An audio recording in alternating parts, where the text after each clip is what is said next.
Welcome back to the sanctuary. Once again we're in the shed. Today, for all the fellow freelander friends, winter time, really bad cold up here, ice everything. Tried to open the back door and guess what? There we go. It's a Freelander 1 TD4 2005. This is what's happened. So that goes in the middle. These things go at the sides, or what's left of these things. So there should be these. That's an original. There's a wee square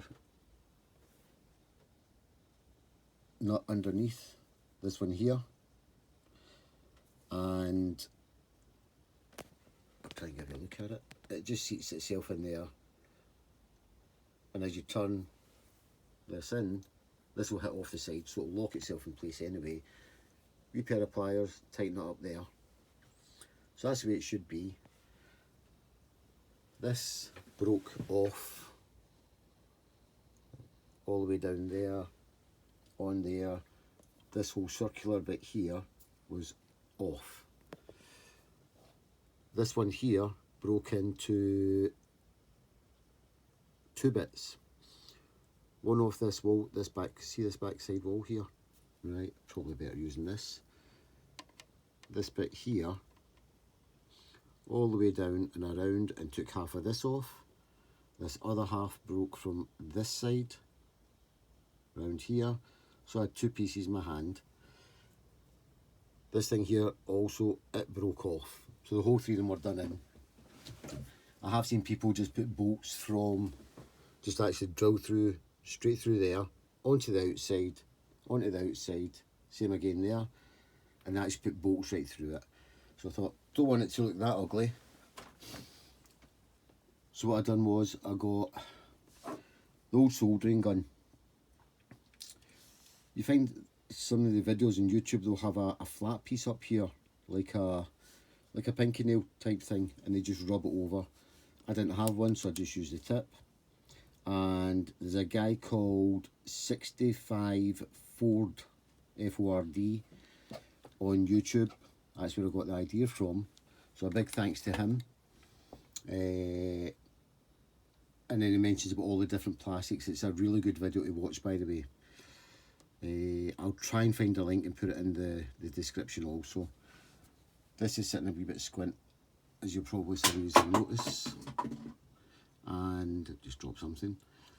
So that'll sit, this one's sitting a wee bit squint, but for some reason it's still fitting in, so that's fine.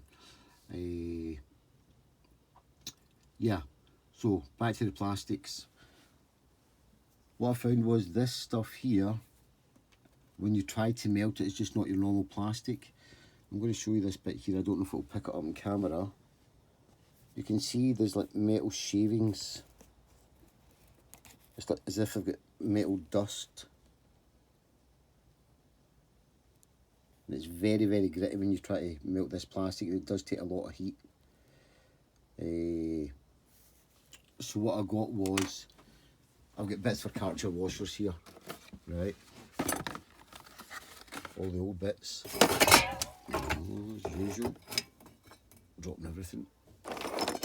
Right, I got one of, yeah, I got one of these things here. It's all cartridge washers. Friends or neighbours I've tried to fix them for them, but no. So anyway, took the parts out just to keep them for spares. So what I've done was cut down this big long tube here in a cross section, and it gave me some long bits. I don't actually know what I've done with those long bits, but they're here somewhere. And that's the same material as this back door handle. It does, I must admit, it is strong, but it's not strong enough. I'm just trying to see if I can see those. Yeah, I think I've got them here. I keep a load of old plastics for melting. Right, so that's one of them, right? So it's like that when you cut it.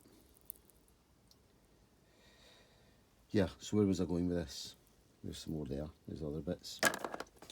Yeah, so Sixtfive Ford for plastic welding. Good video to watch. So I just got it out and I just melted everything back into place. I've got this one back in here. I've tightened this right as good as I can with a pair of pliers, and thank goodness it's holding well. Done the exact same here. Now this white stuff you see on top here, I welded this all back together. As I say, this was in 2 halves. Welded it back together, but in this one here, and this is the lowest one, the one nearest the right hand side of the light, if it's lying like this, has got one of these which sits inside, sorry, it's got one of these which sits inside there. So as you all know what that is, that's been moulded into place. I'm not getting a good thing on it. It shows you the wee grips on this bit here. So that's moulded into place, or whatever, however it's done. And that was the problem. Now, as you can see, I've got new shiny bolts in there. These things just fell to bits. So what I've done was got a 10mm head bolt, and I made sure they fitted these same nuts, and put them on, cut them down to size. Now, probably some of you are going to say, well, what size? Give me a second.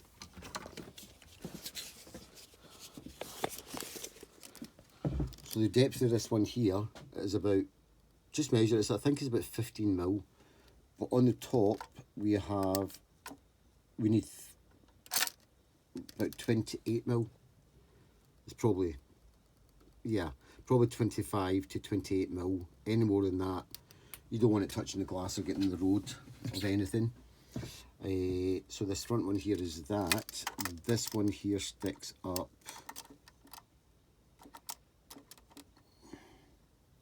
Sorry guys. To be political correct, guys and girls. I can't get on this bandit. Sticks up about 22mm, I'd say. So that one's there 22mm. That one there, they say, matter of fact, is probably 20mm, because if I remember correctly, that sticks 20mm. So what I've done was just measured this one up against this and make sure I had the same amount above the same above the bottom from here to there. I think it's 20mm. This one here seems to be 22mm from there to there. I stuck it in. Same again, there's a nut at the bottom. If you pull your handle forward, you'll see it's in there tucked in at the back. Probably sitting a bit squint because I did weld in there, but it's sitting tight, I know that for sure. Other thing I've done was replace a spring here.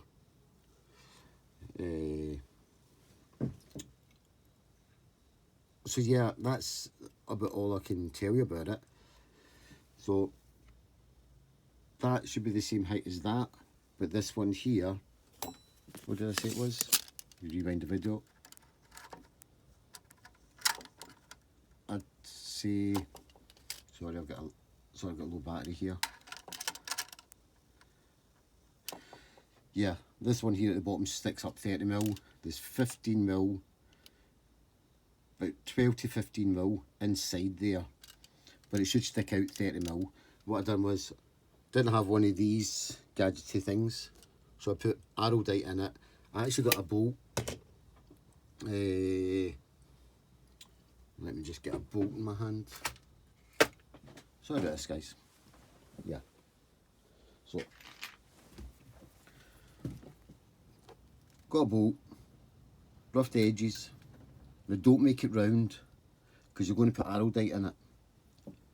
Make it so it's still got some kind of shape on it that's an odd shape and it's not round, because once the arrowdite sets, you want it to have a shape to actually grip onto when it surrounds it. So that goes all the way down to the bottom. The bolt was longer than this. That'll go all the way down to the bottom. That'll sit at the bottom. Get your arrowdite in. I suggest getting your arrowdite in. Make a good mix up first. Probably about halfway up, just over halfway. Fill this up with arrowdite halfway. Then slide this into it. Get it at the right angle, the right shape. It should be running the same angle as this one here. If you look at this from the side, the angles are okay. Okay, this one here sits straight, so that's what you do there. So I know this has been a long video and I've been going on about it, but 10 minutes, blinking heck. I hope this helps. The only thing I'll say is your plastic brakes, use the exact same plastic. That try and melt a bit first, then use the exact same plastic if you've got it. But with this one, it's that hard, gritty stuff that looks like metal shavings in it. I'm getting wee glints off of this. I don't know if the camera's picking them up. Right, get the old iron out. If you can get a broader piece than that point, I would suggest using a broad piece. Cut down an old nail, shave it, file it, sorry, to a flat point, and that'll let you get into the thing a wee bit easier, and it won't take you as long to do your heat welding or whatever it's called, plastic weld. That's it. While you're in there, check your plug, by the way, because this thing was absolutely filthy inside. That's for your door lock. Also check your light. Clean them up and make sure it's all nice and clean. That's it, guys. I hope this helps. Sorry it's been so long for such a yeah, I'm making it longer now by trying to give you an explanation. Right, listen, it's nearly Christmas 22. All the best for 23. Have a nice Christmas. And this is Ashley signing off from the sanctuary, as I call it. Yep, that's a motorbike sitting there. As you can see, it's a busy place. And signing off. Catch you later. Bye.